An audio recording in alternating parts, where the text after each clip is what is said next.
Barbati light बंद होगा पर रागिले रोहित शर्मा। हेलो बा नमस्कार शुभ सकाल। आप देखुं ओडिया देश टीवी। आज 11 फेब्रुआरी चलते जान टॉप न्यूज। भारत और इंग्लैंड मध्य द्वितीय दिनिकिया को 4 विकेट जीति नहीं भारत।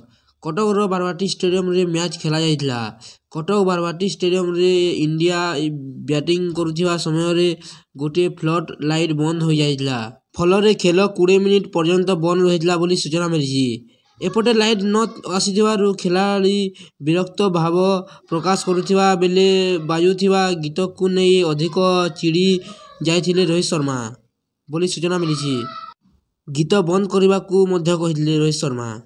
इंडिया को इंग्लैंड 304 रन लक्ष्य देइथिला।